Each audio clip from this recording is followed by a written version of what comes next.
My name is Claire Donovan.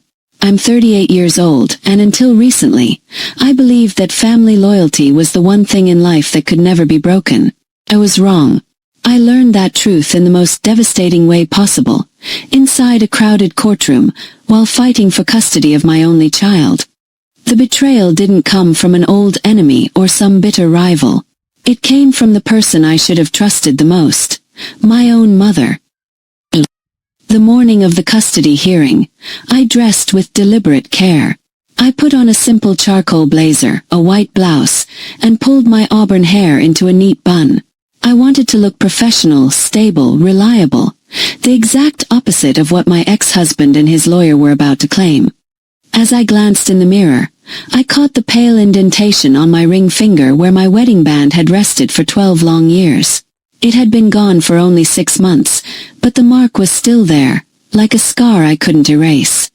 My son, Ethan, was only 9, too young to understand the gravity of custody hearings but old enough to feel the tension. He sat in the front row of the courtroom that day, sandwiched between my sister, Laura, and my mother. Ethan's wide brown eyes followed me nervously as I took my seat at the defendant's table. I forced a reassuring smile, though my stomach churned with dread.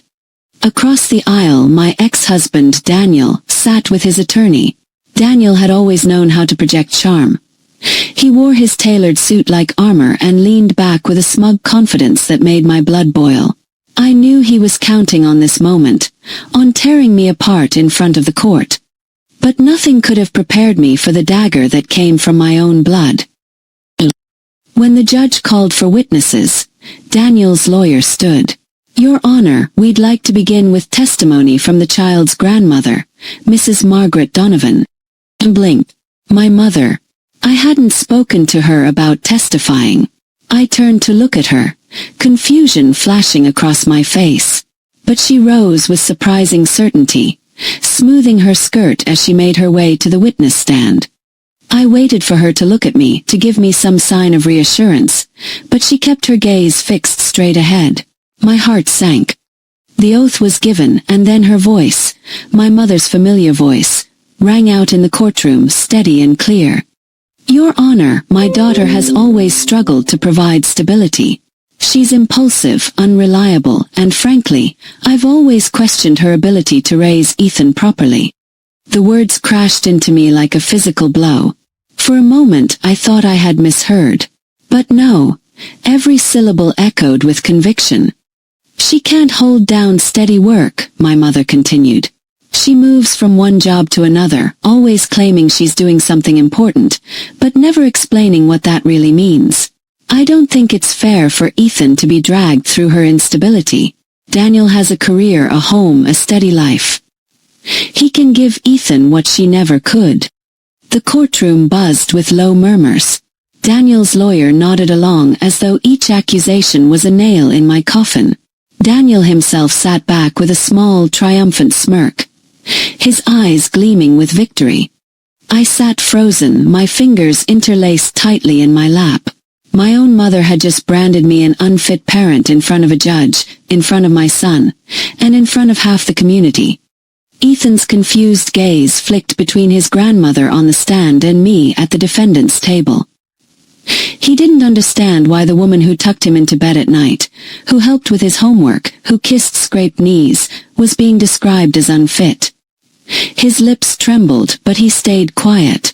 That silence cut me deeper than any words. My sister Laura avoided my eyes, staring down at her folded hands. I could see the guilt etched on her face, but she said nothing. Her silence was as damning as my mother's words. "Mrs. Donovan," Daniel's lawyer prompted smoothly, "can you provide examples of this instability?" My mother nodded eagerly, as if she had been waiting years for this chance. "She disappears for days at a time, claiming she's working. But she never tells us what exactly she does. She drives an old, unreliable car, lives in a modest apartment in the city, and can barely keep up with Ethan's school expenses. Daniel, on the other hand, has a stable income and a home in a safe neighborhood. Ethan deserves better than Claire's chaos." Each sentence was a stab wound, delivered with the precision only a mother could inflict. I wanted to scream, to jump up and demand how she could do this to me. But years of working in high-pressure situations had taught me restraint. I sat still, back straight, jaw clenched, hands folded. I would not give Daniel the satisfaction of seeing me break. The judge, Honorable Teresa Vaughn, kept her expression neutral, though I saw her eyes flicker with interest at my mother's testimony. She was trained to hide emotion, but I'd been in enough courtrooms to recognize when something was making an impression. The balance was tipping, and not in my favor. Daniel's lawyer seized the moment. Your Honor, you've heard the testimony. My client provides stability, financial security, and a safe home environment. The mother, on the other hand, has a history of secrecy, inconsistency, and questionable judgment. Clearly, full custody belongs with the father. The murmurs in the gallery grew louder. Daniel's family, seated behind him, nodded approvingly, their whispers carrying smug agreement. On my side, only a handful of friends had come to support me. They knew the truth about my life, about the work I did, but they looked powerless now against the tidal wave of accusations. I closed my eyes for a moment, steadying my breath. My mother's betrayal burned inside me like acid, but I reminded myself of one lesson I had learned again and again. Timing is everything. Let them talk. Let them reveal their lies and assumptions. When the time came, I would show them the truth. When the judge finally turned to me, her tone was measured but firm. Ms. Donovan, you've heard the allegations regarding your stability, your employment, and your ability to provide for your son. How do you respond? I opened my eyes and stood slowly, deliberately. Every eye in the courtroom followed me. My response, Your Honor, I said evenly, is that these accusations come from people who have never cared to truly know me, who never asked the right questions, and who assumed the worst. But assumptions are not facts. And before this hearing concludes, I intend to prove that. Daniel's lawyer raised an eyebrow, caught off guard by the confidence in my tone. My mother's lips tightened, but for the first time, she shifted uncomfortably in her seat. The judge nodded, signaling me to continue at the right time. And in that moment I knew. The stage was set. They had underestimated me, underestimated who I really was. They thought they had cornered me, but all they had done was walk into the trap of their own ignorance. The betrayal hurt, but the revenge, that was only beginning. The silence after my words lingered in the courtroom, thick and uncomfortable. For the first time, Daniel's smug expression faltered. He had expected me to collapse under my mother's accusations, to beg and stammer and cry. Instead, I stood with the composure of someone who knew a secret no one else in the room had yet discovered. But the attacks didn't stop there.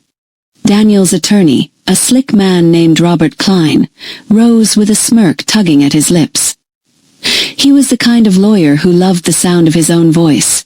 Every question was a performance, every word calculated for maximum damage. Ms. Donovan, he began, pacing slowly across the courtroom, you claim these accusations are based on assumptions. Yet isn't it true that you've hidden details of your life from your own family? Isn't it true that even your own mother admits she has no idea what you really do for a living? I kept my hands folded neatly in front of me. It's true I've chosen not to share certain details with my family, I said calmly. That was my decision. But a lack of curiosity on their part does not mean I live in secrecy. He pounced on my words instantly. Ah, so you admit you've kept secrets. Secrets about employment, secrets about your income, secrets about your whereabouts. How can this court trust you to be honest about your fitness as a parent if you've been dishonest with your closest relatives? Behind him, Daniel leaned forward eagerly, his eyes gleaming. My mother nodded along, her face set with self-righteous conviction. To them this was proof enough.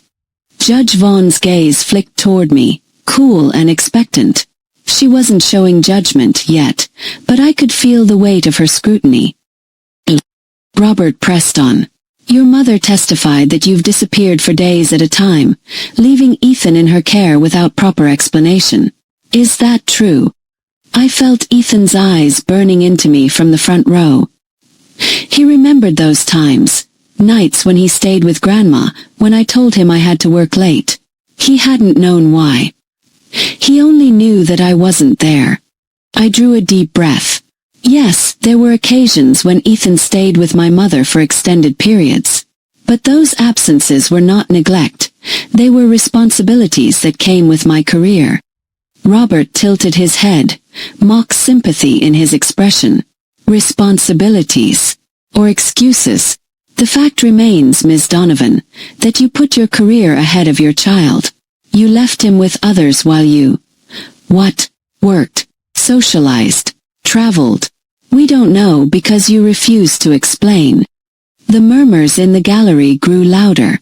Daniel's family whispered among themselves, nodding and smirking. My side remained silent, watching me with quiet trust. I reminded myself, patience, timing.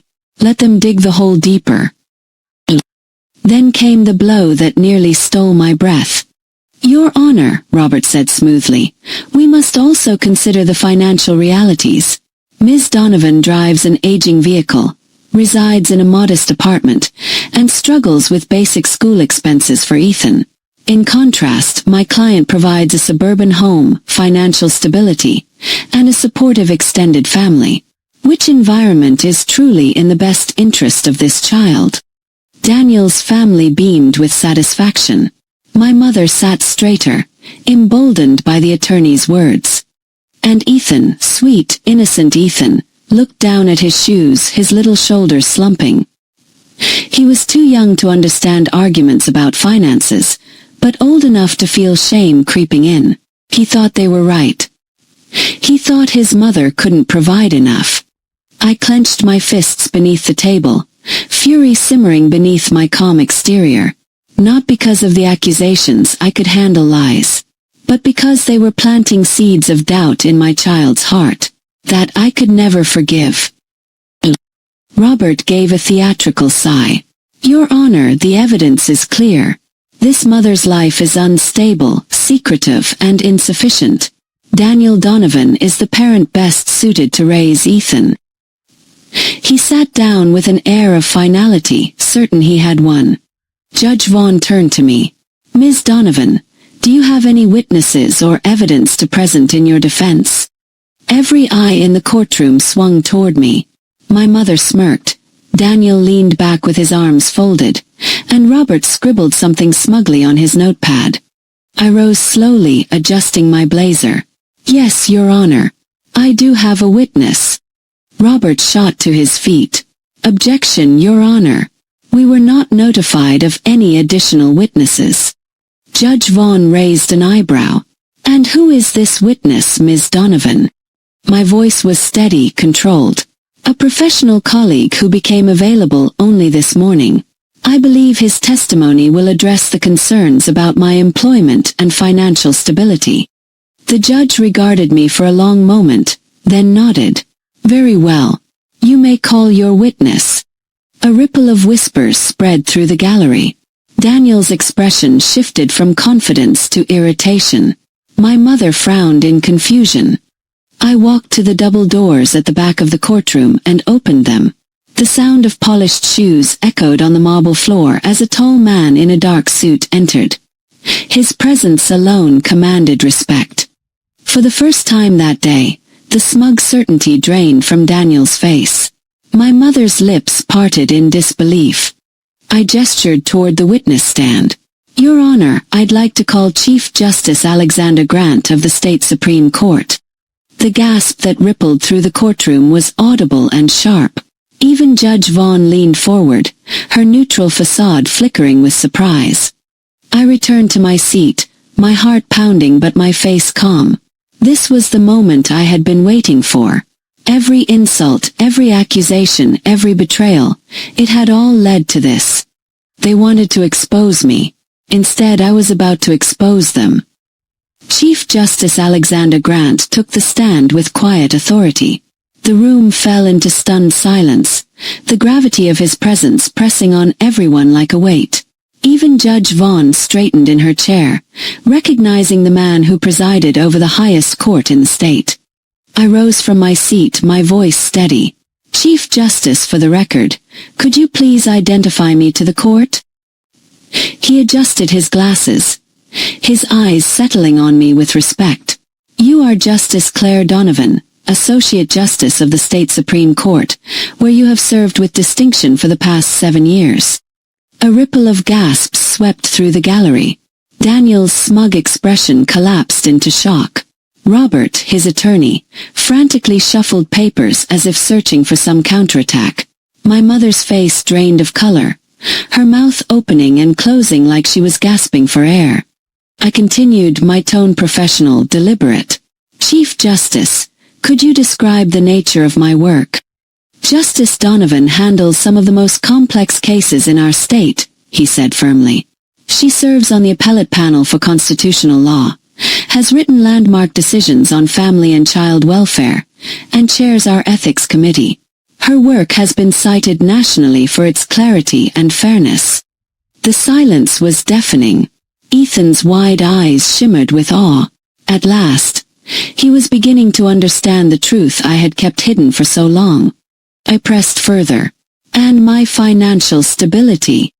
The Chief Justice offered a faint smile. "Justice Donovan earns a state salary of $190,000 annually.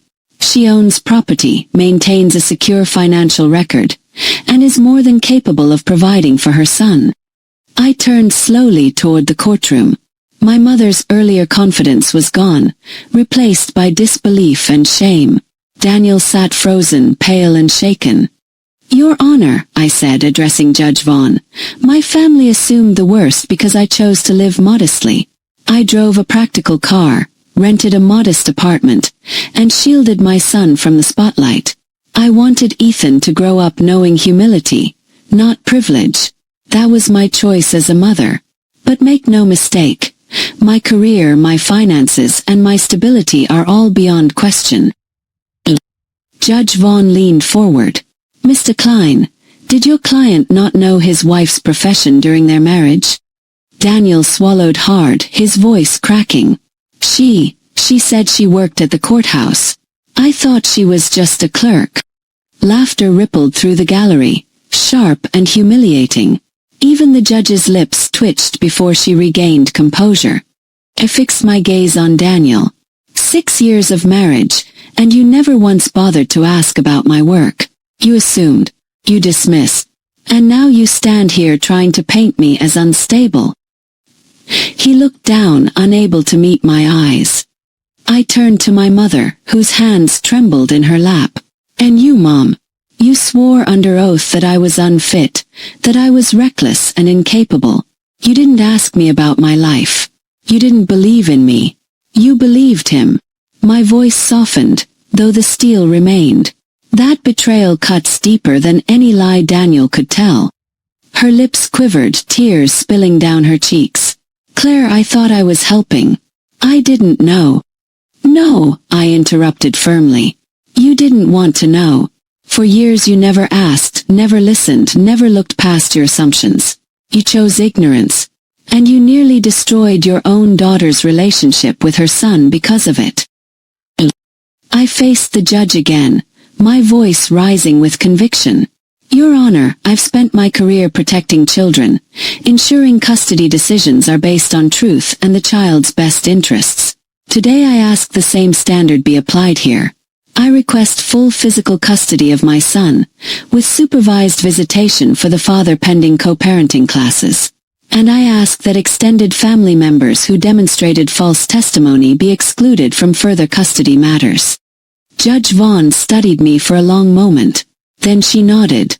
"Given the evidence, the testimony of Chief Justice Grant, and the troubling behavior of the petitioner and his witness, the court grants full custody to Justice Donovan.